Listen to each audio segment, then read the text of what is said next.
Hi friends, basic thermodynamics आगे की class हम लोग कंटिन्यू करते हैं।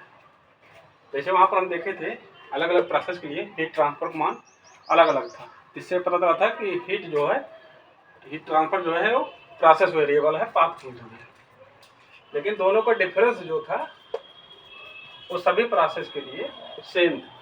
ठीक, प्रोसेस 2B1 प्रोसेस 2B1 के लिए जो था हीट ट्रांसफर और वर्क ट्रांसफर का डिफरेंस सेम था। उसी को एक टर्म नाम देते हैं डेल्टा ई। ये भी एक प्रकार की एनर्जी ही होगा, क्योंकि वर्क भी एनर्जी, हीट भी एनर्जी। तो delta E equal to delta Q minus delta W.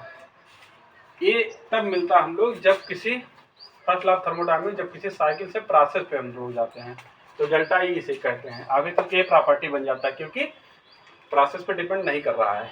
तो डेल्टा ई इक्वल टू मतलब काइनेटिक नहीं, पोटेंशियल नहीं, या तो इंटरनल, इन्हीं तीनों का समेसन होगा।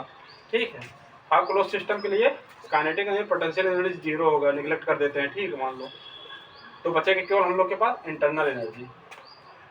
तो delta E equal to delta U. ठीक, जो एनर्जी था यहाँ से मिला था इसी को डेल्टा यू मान लेते हैं, क्योंकि पोटेंशियल एनर्जी और काइनेटिक एनर्जी दोनों को निगलेक्ट कर दिए हैं क्लोज सिस्टम के लिए। और डेल्टा डब्ल्यू इक्वल टू फिर डेल्टा बी हम लोग वर्क वाले फार्मूला निकाले ही थे। यहाँ से इक्वेशन नहीं बनता, delta Q equal to delta U plus delta W. ये फर्स्ट लॉ थर्मोडायनेमिक्स। ठीक है, किसके लिए? प्रोसेस के लिए। ठीक है, एनी प्रोसेस एनी सिस्टम के लिए। अब यहाँ से एक फार्मूला ये भी मिलता है। ठीक, अब देखिए फर्स्ट लॉ थर्मोडायनेमिक्स के जितने इक्वेशन मिलते हैं सब अलग अलग प्रोसेस अलग अलग सिस्टम के लिए वैलिड होते हैं। ठीक है, साइक्लिक के लिए होता है।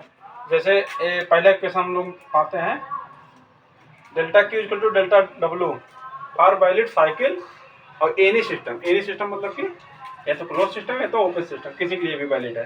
ये वाला यूनिवर्सल है। ठीक है, सबके लिए वैलिड है। लेकिन जब यही साइकिल से हम लोग प्रोसेस पे वैरी करते हैं तो delta Q equal to delta E plus delta W any system के लिए है और एनी प्रोसेस के लिए है। ठीक है, प्रोसेस के लिए है और एक साइकिल के लिए था। ठीक है, अब हम लोग यहाँ जहाँ समझ लो डेल्टा ई आ जाएगा, जहाँ से वो प्रोसेस के लिए वैलिड हो जाएगा। जब तक डेल्टा ई के बारे में हम लोग चर्चा नहीं कर रहे थे तब तो साइकिल के बारे में बात कर रहे थे। ठीक है, अब delta Q equal to internal energy potential kinetic zero मान लेते था, क्लोज सिस्टम के लिए वैलिड हो जाएगा और एनी प्रोसेस के लिए। और delta Q equal to delta U plus P delta V, जब ये आ जाएगा तो क्लोज सिस्टम और यूजुअल प्रोसेस दोनों आ जाएगा। ठीक है, हम लोग फर्स्ट लॉ थर्मोडायनेमिक्स 3 चीज़ें सीखे हैं अभी तक। एक ये सीखे वर्क ट्रांसफर कैसे पाथ फंक्शन होता है, एक जो दोनों का डिफरेंस आया था किसी प्रोसेस के लिए किसी टर्म के बराबर होता था, जो एक एनर्जी होती थी जिसको आगे चल के इंटरनल एनर्जी कहा गया। ठीक है, और ये तो पहले दिन ही सीखे ही थे, जूल एक्सपेरिमेंट। अब यहाँ से एक थर्ड बात आती है, energy is a constant of on isolated system. ठीक है, किसी आइसोलेटेड सिस्टम के लिए एनर्जी कांस्टेंट कैसे होती है?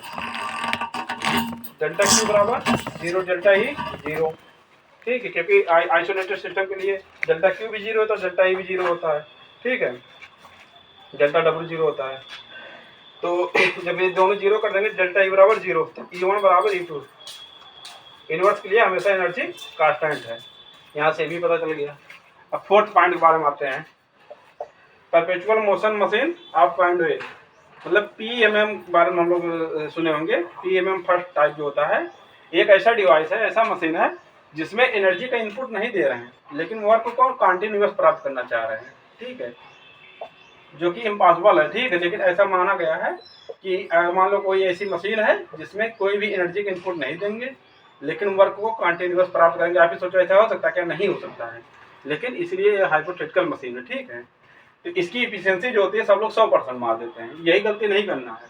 इसकी इफिशियंसी अभी देखो कितना आती है। इफिशियंसी बराबर क्या होता है? आउटपुट बटे इनपुट। आउटपुट डब्ल्यू हो गया। ठीक है, डब्ल्यू यहाँ मिल रहा हम लोग को, आउटपुट हो गया। और इनपुट क्या दे रहे हैं? जीरो, डेल्टा क्यू मतलब कि जीरो। तो इफिशियंसी इसकी जो आती है इनफाइनाइट आती है। ठीक, अगर ऐसा हो तो नहीं होता तो PMM का वैल्यूएशन करता। ठीक है, अब क्लास हम लोग